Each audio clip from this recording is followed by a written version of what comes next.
From case study 4, it appears that Albert has various issues that could relate to his poor lifestyle habits, which have already started to result in health-related issues and could potentially worsen if he does not make some healthier choices. Examples of his current issues are feeling stressed and lethargic from work due to the long hours in a stressful job, the lack of self-efficacy to participate in sports, unhealthy eating habits, increased body mass index, lack of discipline to change his unhealthy routine, which has resulted in a lack of physical activity. However, the key issues that will be focused on for this needs analysis are his lack of physical activity, self-efficacy and disciplinary to change, based on the fact that his BMI has increased, and also looking at the emotional support that could potentially be provided from his wife. These areas have been chosen as altering these aspects are likely to have a positive effect on other areas for concern.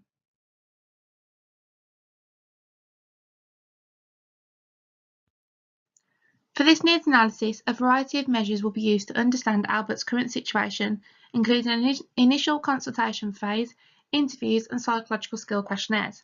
The philosophy that I will follow is a humanistic approach, which studies a person's behaviour as a whole through the eyes of both the observer and the eyes of the person doing the behaviour. This approach follows the idea that the individual's behaviour is related to inner feelings and self-concept, unique to any other individual. It has the basic assumption that people have the desire to better themselves and that they have the free will to do so. Many qualitative measurements and less structured interviews rely upon the humanistic approach to openly discover a person's thoughts and feelings. The motive of the humanistic approach is that fulfillment is gained through personal growth and development.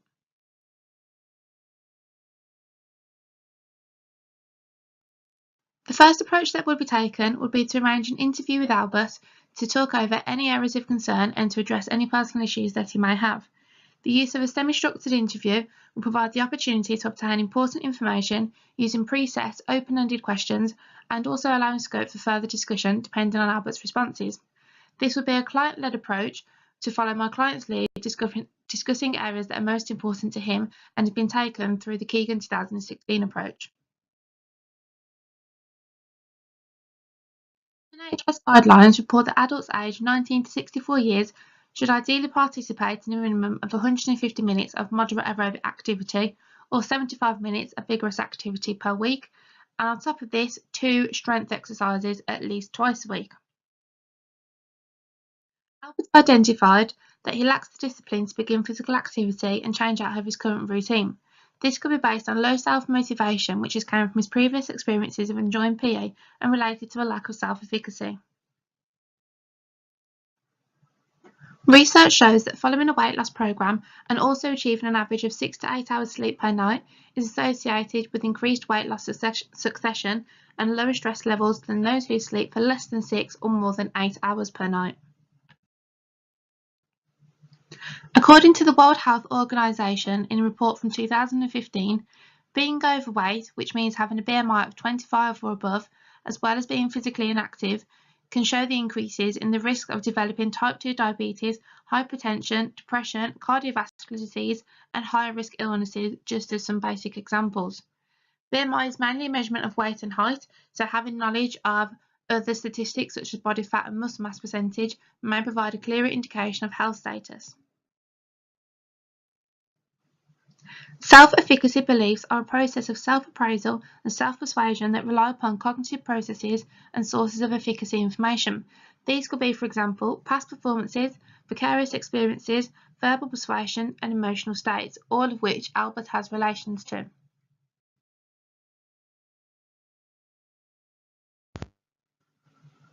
This case study highlighted the emotional support that Albert shares with his wife, who has also recently improved her health and has spoken with Albert about how much better this has made her feel.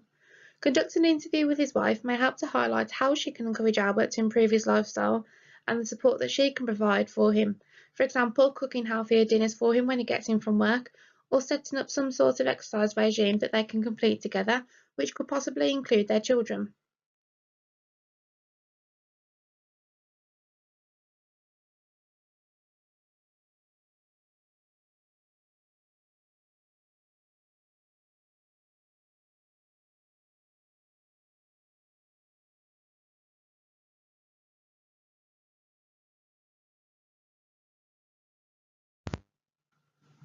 Next, I would aim to identify how motivated Albert is to begin exercise. Research by Dishman and Salis in 1994 suggested that understanding motivation is the key to health promotion efforts for physical activity. Motivation can be defined as intrinsic determination to achieve goals and have greater self-motivation to increase the exercise adherence. As Albert mentioned that he lacks discipline to exercise and instead chooses to watch films on TV or go to the pub, this would be vital to consider during his needs analysis. We need to identify how motivated Albert is to change his ways, and given that he has acknowledged that he needs to, there is evidence that he is already aware of this.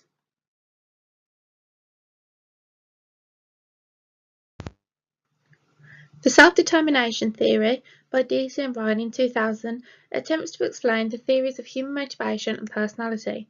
There are 6 components to the theory: intrinsic motivation, integrated regulation, identified regulation, introjected regulation, external regulation, and amotivation.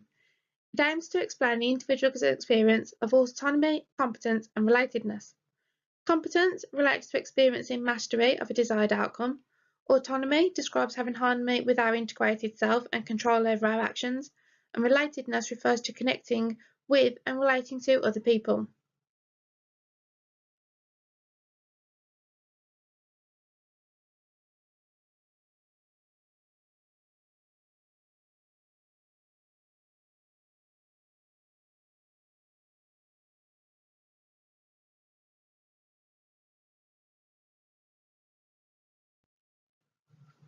To measure Albert's self-determination to exercise, in order to gauge an understanding of his level of motivation, the behavioural regulations in exercise questionnaire will be used.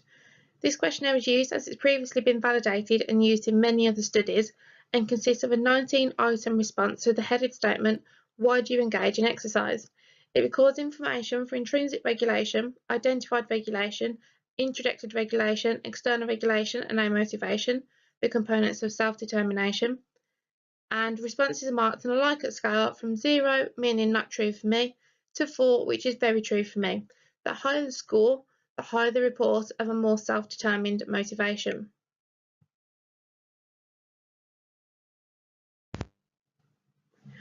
The case study identified that Albert's early experiences of PE were not very enjoyable for him, and due to his low self-efficacy and possibly in connection with his reduced motivation and disciplinary to change, he avoided training sessions, which eventually resulted in him not being able to be invited to play games. This could be related to the social cognitive theory by Bandura in 1986, who reports self-efficacy to be the key component of behaviour change and described as a person's confidence in their ability to achieve a certain level of performance. The case study identified that Albert's early experiences of PE were not very enjoyable for him, and due to his low self-efficacy and possibly in connection with his reduced motivation and disciplinary to change, he avoided training sessions, which eventually resulted in him not being able to be invited to play games. This could be related to the social cognitive theory by Bandura in 1986, who reports self-efficacy to be the key component of behaviour change and described as a person's confidence in their ability to achieve a certain level of performance.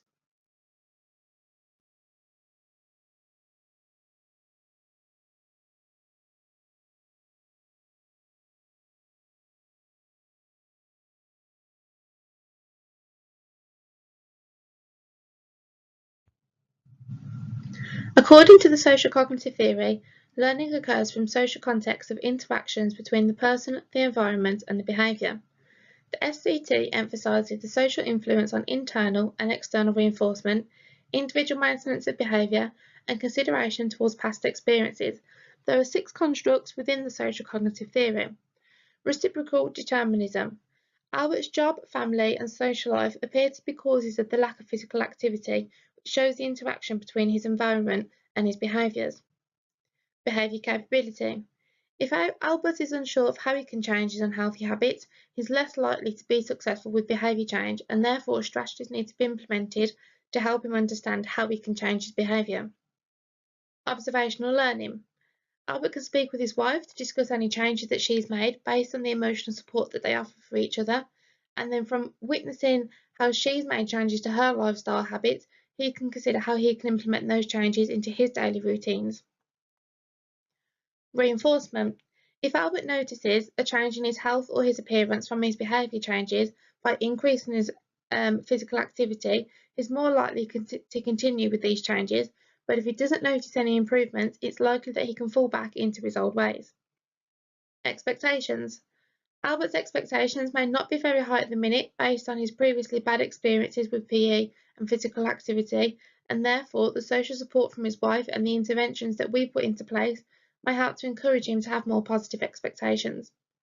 Self-efficacy, the level of a person's confidence in their ability to successfully perform the behaviour. Albert's self-efficacy has already been identified as low in the case study, and therefore the interventions that we introduce will aim to attempt to increase his self-efficacy.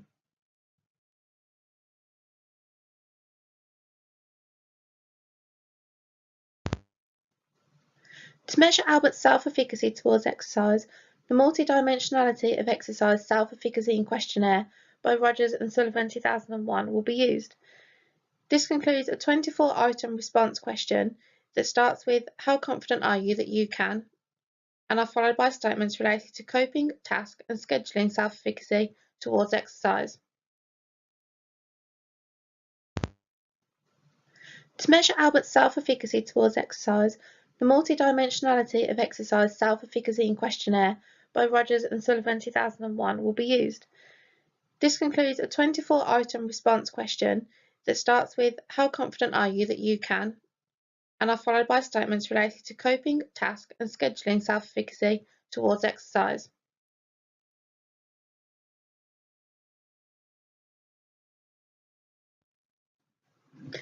Here you can see an image of the trans-theoretical model of change.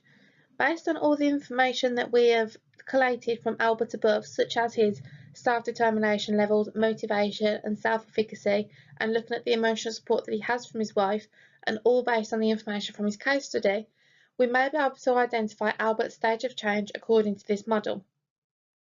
This will help to decipher which intervention is most suitable for him. This model includes 5 stages: pre-contemplation, where the client has no desire to take up exercise and does not understand its benefits. Contemplation, the client thinks about taking up exercise and plans to reach their guidelines within the next 6 months. Preparation, the client researches exercise options and starts to discuss their benefits with the intention of developing a plan of action, and they want to intend to begin exercise within the next month. Action, the client starts to take up the level of activity that they have agreed on. Maintenance, the client works to prevent relapse and behaviour becomes more automatic and they start enjoying the changes that they see in their behaviour. Given that Albert has started to seek advice from his GP on how to improve his behaviours and implement a healthy lifestyle, it appears as though he may be in stage 2 of this model, the contemplation stage. This stage consists of people weighing up the pros and the cons of changing their behaviour, and although they spend a lot of time thinking about it, they remain ambivalent about actually making some action to do with their behaviour change. Therefore, this means that they can maintain this stage of change for as little as a couple of weeks to as long as a few years. Therefore, the goal is to progress Albert to move him over to the preparation stage, where we start to see actions begin to develop and change in his behaviour may start to slowly develop as well.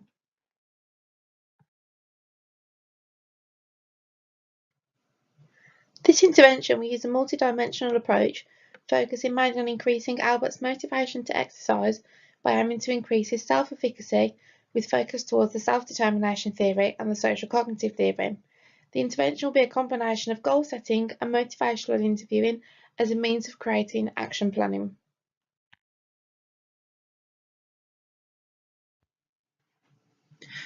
For the start of this intervention, goal setting will be used as this has been reported to have a positive influence on behaviour and performance and reported as the underlying factor for increasing motivation. According to Bull et al. 1996, goals should be specific, measurable, achievable, realistic and time-framed, which meets the SMART acronym. Long-term outcome goals will be implemented, which will be Albert's end goals. So this could perhaps be looking at losing a certain amount of weight or reducing his BMI to a certain value, for example. Outcome goals have been associated with increasing intrinsic motivation due to the external rewards and benefits that are achieved and seen by the person who's changing their behaviour. Smaller short-term goals will also be implemented for Albert, which he'll decide himself, and these will be weekly achievements to help maintain his motivation in the long journey to his long-term goals. This will help to increase his intrinsic motivation as he becomes more satisfied with the healthier lifestyle changes that he's making and the positive impacts that it's having on his behaviour and his lifestyle. These goals will regularly be reviewed through an intervention called motivational interviewing.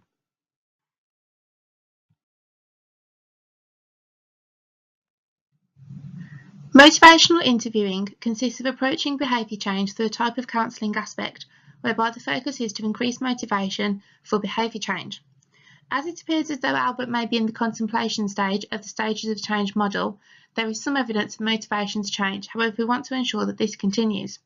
Supporting the use of motivational interviewing, both Dunn et al. 2001 and Riebeck et al. 2005 found significant effects between a face-to-face motivational interviewing approach and exercise improvements on a weekly basis. During the motivational interview sessions with Albert, he will be encouraged to talk about why he wants to change his current lifestyle habits and how he thinks that this will be doable. So what changes can he implement that can have a positive effect? We will discuss both the pros and the cons of changing his behaviour, following the 4 principles of motivational interviewing: expressing empathy, supporting self-efficacy, roll with resistance, and developing discrepancy. Taken from a study by Buckley et al. In 2014, elements of the social cognitive theory will also be discussed during the motivational interviewing sessions with Albert, using a goal-setting approach which should hopefully further increase his self-efficacy alongside motivation. So first of all, outcome expectancy task. Albert will need to identify 5 reasons why exercise is important to him and 3 types of exercises that he found most enjoyable. 2. Goal setting. Realistic goals will be set for him to achieve over a 12-week period, which he will then implement himself. 3. Self-regulation. Albert should identify the 3 major barriers to exercise, which could be things such as time, energy, worrying about exercise, and then think of 3 ways that he can overcome this to implement them into his lifestyle. 4. Relapse management. Albert will need to consider how he can alter his daily habits to make exercise part of his weekly routine if this is something that he does wish to include, to help maintain that exercise once he's taken up a programme. 5. Exercise achievement. Albert will need to reflect upon his previous week's exercise achievements and the benefits gained from those in order to act as a motivational tool to progress on to the next week's goals.